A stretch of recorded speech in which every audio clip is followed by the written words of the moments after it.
Hello everyone, नमस्ते। मैं कीर्ति शर्मा आप सभी का पाथ ऑफ ज्ञान में स्वागत करती हूँ।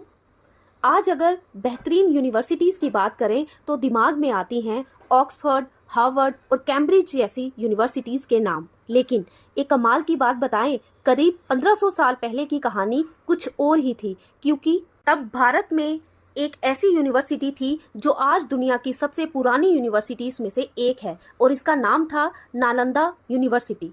इंडिया हमेशा से ही ज्ञान का प्रकाश पूरे वर्ल्ड में फैलाता आ रहा है।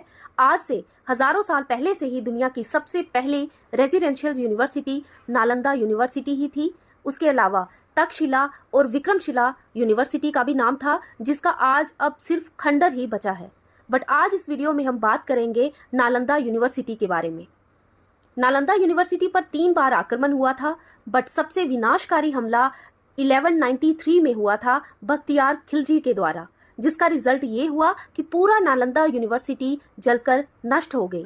तो आइए जानते हैं कैसे नालंदा यूनिवर्सिटी डिस्ट्रॉय हुई और इसके पीछे के कारण क्या थे, साथ ही कुछ इंपॉर्टेंट फैक्ट्स नालंदा यूनिवर्सिटी के बारे में। अगर अभी तक आपने चैनल को सब्सक्राइब नहीं किया है तो please like and subscribe my channel and let's start.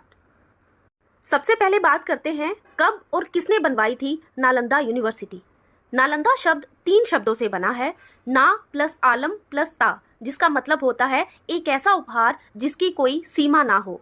वाकई जैसा नाम वैसा ही काम। इस यूनिवर्सिटी में ज्ञान का भंडार था। यहाँ सिर्फ धार्मिक ग्रंथ ही नहीं बल्कि लिटरेचर, थियोलॉजी, लॉजिक, मेडिसिन और फिलॉसफी जैसे कई सब्जेक्ट पढ़ाए जाते थे। और तो और हर सब्जेक्ट का भरपूर ज्ञान देने के लिए बनाई गई थी 9 मंजिला लाइब्रेरी, जिसमें लाख 2 लाख नहीं बल्कि 90 लाख से भी ज्यादा बुक्स और मैन्युस्क्रिप्ट्स थी। ये यूनिवर्सिटी 800 साल तक दुनिया को सीख देती रही, लेकिन नालंदा ने कई बार हमलों की मार को भी झेला है। आखिरकार 12वीं शताब्दी में एक हमले में बख्तियार खिलजी ने नालंदा को जला दिया और माना जाता है कि इसकी लाइब्रेरी 3 महीने तक जलती रही और ज्ञान का वो खजाना जो हमने संभाल कर रखा हुआ था धुएं में कहीं खो गया।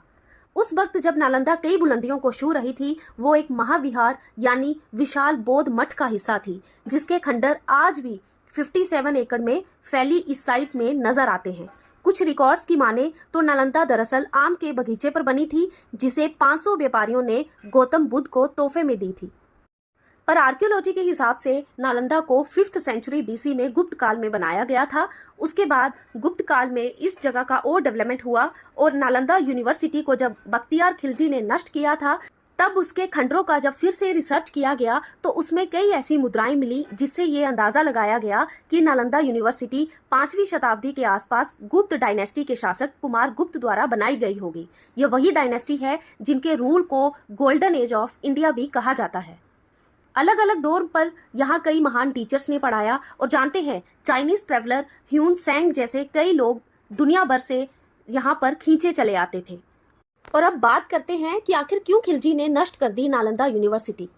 तीसरा और सबसे विनाशकारी हमला 1193 में तुर्क सेनापति मोहम्मद बिन बख्तियार खिलजी और उसकी सेना ने प्राचीन नालंदा विश्वविद्यालय को नष्ट कर दिया।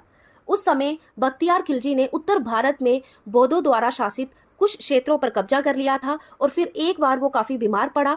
उसने अपने हकीमों से काफी इलाज करवाया मगर वो ठीक नहीं हो सका और मरने की कंडीशन तक पहुंच गया था। तभी किसी ने उसे सलाह दी कि वो नालंदा यूनिवर्सिटी के आयुर्वेद डिपार्टमेंट के हेड आचार्य राहुल श्रीभद्र को दिखाए और इलाज करवाए। बट खिलजी इसके लिए तैयार नहीं था। उसे अपने हकीमों पर ज्यादा भरोसा था। वे ये मानने को तैयार नहीं था कि कोई भारतीय वैद्य उसके हकीमों से ज्यादा ज्ञान रखते हैं या ज्यादा काबिल हो सकते हैं। लेकिन फाइनली अपनी जान को बचाने के लिए उसको नालंदा यूनिवर्सिटी के आयुर्वेद डिपार्टमेंट के हेड आचार्य राहुल श्रीभद्र को बुलवाना पड़ा। फिर बख्तियार खिलजी ने बैदराज के सामने एक अजीब सी शर्त रखी और कहा कि मैं उनके द्वारा किसी भी प्रकार की कोई भी दवाई नहीं खाऊंगा। बिना दवा के वो उसको ठीक कैसे करे। बैदराज ने काफी सोच समझकर उसकी शर्त मान ली। आयुर्वेद हेड राहुल श्रीभद्र वहां से चले गए और दूसरे दिन फिर खिलजी के यहाँ आए और खिलजी को कुरान की किताब दी और कहा कि इसे दिन में 2 बार पढ़ना है जब तक कि आप ठीक ना हो जाएं। बख्तियार खिलजी ने वैसा ही किया और 1 सप्ताह के अंदर वो ठीक भी हो गया। बख्तियार खिलजी को समझ नहीं आया कि ये कैसे हो सकता है। कहा जाता है कि आचार्य राहुल श्रीभद्र ने कुरान की किताबों के पन्नों पर दवा का लेप लगा दिया था, जिसे खिलजी ने थूक लगाकर पढ़ा और पेजेस को टर्न करता गया और दवाई उसके अंदर चलती गई और वो ठीक होता गया। ये सब जानकर खिलजी और क्रोधित हुआ कि कैसे ये बौद्ध भिक्षु इस्लाम से आगे हैं। उस वक्त बौद्ध धर्म का प्रचार भी बहुत जोरों पर था। खिलजी इस फैक्ट से परेशान रहने लगा कि एक भारतीय विद्वान और टीचर को उनके हकीमों से ज्यादा ज्ञान था। फिर उसने देश से ज्ञान और बौद्ध धर्म को और आयुर्वेद की जड़ों को नष्ट करने का फैसला किया। और फिर खिलजी ने नालंदा की महान लाइब्रेरी में आग लगा दी और लगभग 9 मिलियन मैन्युस्क्रिप्ट्स और बुक्स को जला दिया और उसके साथ ही वहाँ के स्टूडेंट्स और टीचर्स को जिंदा जला दिया। ऐसा कहा जाता है कि नालंदा यूनिवर्सिटी में इतनी किताबें थी कि वे 3 महीने तक जलती रहीं। इसके बाद खिलजी के आदेश पर तुर्की आक्रमणकारियों ने नालंदा के हजारों धार्मिक विद्वानों और भिक्षुकों की भी हत्या कर दी।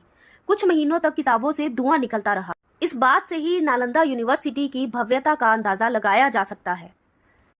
और अब बात करते हैं नालंदा यूनिवर्सिटी के कुछ फैक्ट्स के बारे में। तक्षशिला के बाद नालंदा दूसरा सबसे पुराना विश्वविद्यालय माना जाता था और नालंदा यूनिवर्सिटी 800 सालों तक एजुकेशन का सेंटर बनी हुई थी। नालंदा यूनिवर्सिटी में लगभग 2000 टीचर्स और 10,000 स्टूडेंट्स थे, जिनका सिलेक्शन मेरिट बेस पर होता था और सभी को फ्री एजुकेशन दी जाती थी। ये यूनिवर्सिटी उस टाइम की पहली रेजिडेंशियल यूनिवर्सिटी थी। इस विद्यालय का खर्च कुछ तो वहाँ के शासक और कुछ विद्यालय खुद उठाती थी। नालंदा यूनिवर्सिटी में China, Japan, Korea, Indonesia, Persia, तुर्की, श्रीलंका और कई रीजन से लोग पढ़ने के लिए आते थे। यहाँ पर बुद्धिज्म के साथ साथ एस्ट्रोनॉमी, मैथमेटिक्स, फिलॉसफी, मेडिसिन और ग्रामर की शिक्षा भी दी जाती थी और यहाँ तक कि उपनिषद के ओरिजिनल मैन्युस्क्रिप्ट्स भी यहाँ मौजूद माने जाते थे। ऐसा कहा जाता था कि नालंदा यूनिवर्सिटी में गौतम बुद्ध भी कई बार आकर रहे हैं।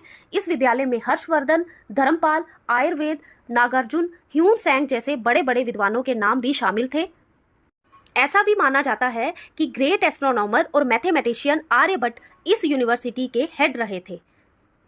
इसमें धर्मगूंज नाम की 9 मंजिला लाइब्रेरी थी। यहाँ पर 90 लाख से ज्यादा मैन्युस्क्रिप्ट्स और बुक्स रखी हुई थी। कहा जाता है कि जब खिलजी ने नालंदा यूनिवर्सिटी को जलाया था तो उस लाइब्रेरी में से 6 महीने तक धुआं निकलता रहा।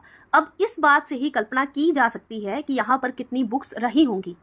कंटेम्प्ररी हिस्टोरियन मिनहाज सिराज अपनी किताब तबाकत-ए निसीरी में लिखते हैं कि किताबों को जलने में 3 महीने तक लगे थे। इनमें बहुत सी मैन्युस्क्रिप्ट यहाँ पर ओरिजिनल फॉर्म में रखी थी, जिनको अब कभी भी रिकवर नहीं किया जा सकता। खिलजी ने सिर्फ एक यूनिवर्सिटी को ही तबाह नहीं किया, बल्कि एक पूरे कल्चर को ही डिस्ट्रॉय कर दिया। ये अटैक इतना बड़ा था कि फिर से रीबिल्ड करने के लिए कुछ बचा ही नहीं। नालंदा को डिस्ट्रॉय करने के बाद खिलजी ने बिहार में बनी 2 और यूनिवर्सिटीज विक्रमशिला और अदंतपुरी को भी डिस्ट्रॉय कर दिया।